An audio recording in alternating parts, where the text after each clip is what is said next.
অথবা আদালতের আদেশ স্থগিত থাকার বিষয়ে হলফনামায় তিনি ইচ্ছাকৃতভাবে মিথ্যা তথ্য দিয়ে সেখানে উল্লেখ করেছেন কোনো ধরনের দেনা পাওনা ব্যাংক ঋণ ওনার বা ওনার প্রতিষ্ঠানের নাই।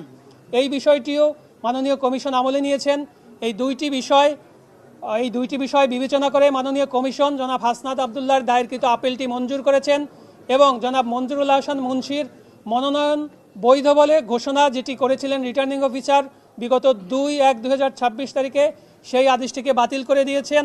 অর্থাৎ এর ফলশ্রুতিতে জনাব মঞ্জুরুল আহসান মুন্সি নির্বাচনে অযোগ্য ঘোষিত হয়েছেন এবং তিনি আসন্ন নির্বাচনে অংশগ্রহণ করতে পারবেন না।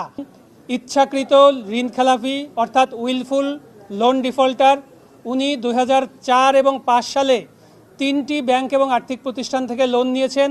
সেই লোন উনি কখনোই পরিশোধ করেননি।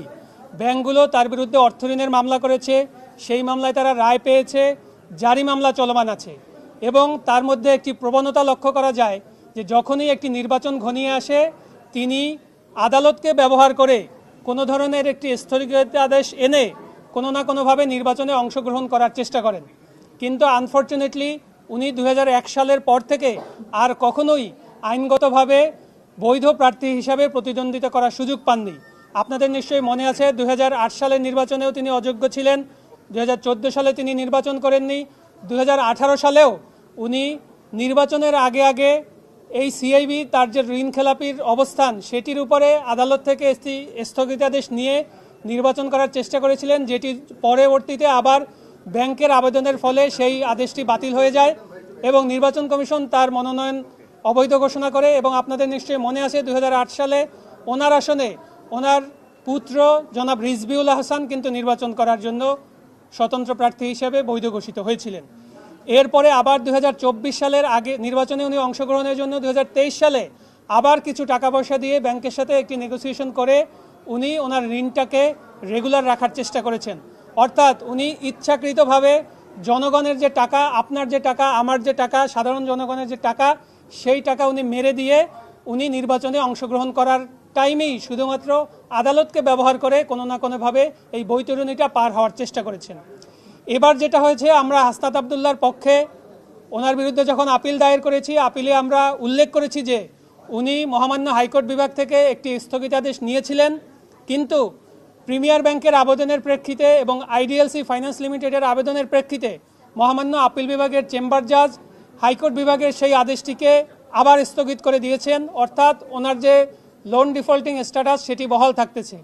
এরপরে ওনারা আবার ব্যাংকের সাথে কোনো না কোনোভাবে ম্যানেজ করে আবার তারা এই চেম্বার জাজের আদেশকে ভ্যাকেট করার জন্য একটি দরখাস্ত দিয়েছিলেন, সেটিও মহামান্য চেম্বার জজ সেটি রিজেক্ট করে দিয়েছেন এবং তার স্টেটা কন্টিনিউ করার জন্য নির্দেশনা দিয়েছেন।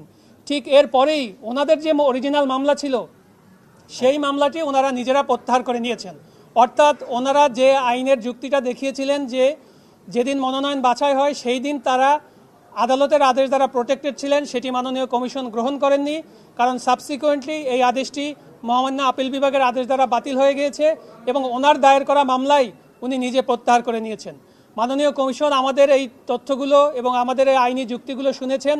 এছাড়াও আমরা আরও একটি পয়েন্ট আমরা দেখিয়েছিলাম যে উনি হলফনামায় ইচ্ছাকৃতভাবে তিনি যে MAM পাওয়ার লিমিটেডের ম্যানেজিং ডিরেক্টর এবং ওই 3টা লোনের এগেনস্টেই তিনি তার পার্সোনাল গ্যারান্টি এক্সিকিউট করেছিলেন, এই তথ্যগুলো এবং ব্যাংকের পাওনাগুলোর বিষয়ে অথবা আদালতের আদেশ স্থগিত থাকার বিষয়ে হলফনামায় তিনি ইচ্ছাকৃতভাবে মিথ্যা তথ্য দিয়ে সেখানে উল্লেখ করেছেন কোনো ধরনের দেনা পাওনা ব্যাংক ঋণ ওনার বা ওনার প্রতিষ্ঠানের নাই।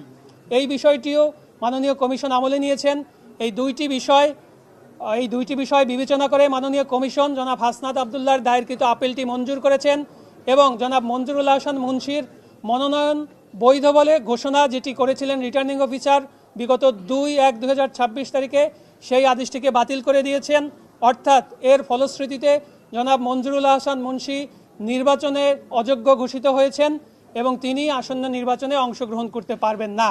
আমরা চাই শুধুমাত্র মঞ্জুরুল আহসান মুন্সি নয়, বাংলাদেশের যারা জনগণের টাকা নিয়ে জনগণের টাকা দায় দেনা এগুলো পরিশোধ করে না, তাদের প্রতি মাননীয় কমিশন এবং আদালত তাদের যে যথাযথ প্রক্রিয়া সেটি তারা বজায় রাখবেন এবং কোনো ধরনের বাইপাসিং করে আইনকে অথবা প্রক্রিয়াকে তারা যেন কোনোভাবে শুধুমাত্র নির্বাচন আসার আগে আগে এই সুযোগগুলো নিয়ে তারা যেন তাদের এই খেলাপি অবস্থাটাকে অন্য কোনোভাবে ব্যবহার করতে না পারে এবং তাদেরকে যেন নির্বাচনে অযোগ্য ঘোষণা করা হয় এবং জনগণের কাছে তাদেরকে প্রকাশ করা হয় যে এই ব্যক্তি তোমার আমার টাকা মেরে দিয়ে তারা আবার আমাদের প্রতিনিধি হতে আসছে। এটি আমরা নির্বাচন কমিশনকে আজকে তাদের এই সিদ্ধান্ত তারা নিয়েছেন, আমরা মনে করি এটি আইনের বিজয় হয়েছে। আইনের যে স্বাভাবিক প্রক্রিয়া সেটিরই একটি বাস্তবায়ন হয়েছে। এটি হাসনাত আবদুল্লাহর বিরুদ্ধেও আজকে একটি আপিল ছিল, সেটিও যদি আইনগতভাবে মঞ্জুর হওয়ার গ্রাউন্ড থাকতো সেটি মঞ্জুর হতো বলে আমরা মনে করি বাংলাদেশে আইনের শাসন প্রতিষ্ঠা করা দরকার। সেটা যদি আমার উপরেও প্রয়োগ করা হয়, সেটা যদি হাসনাত আবদুল্লাহর উপরেও প্রয়োগ করা হয়, আমাদের তাতে কোনো আপত্তি থাকবে না। কিন্তু কোনো ঋণ খেলাপি, কোনো যারা আইনগতভাবে অযোগ্য তারা যেন কোনোভাবেই নির্বাচনে অংশগ্রহণ করতে না পারে, সেটির ব্যাপারে যেন মাননীয় কমিশন এবং আদালত সজাগ থাকে এবং তারা জনগণের পক্ষে অংশগ্রহণ করে, তারা জনগণের পক্ষ নেয়।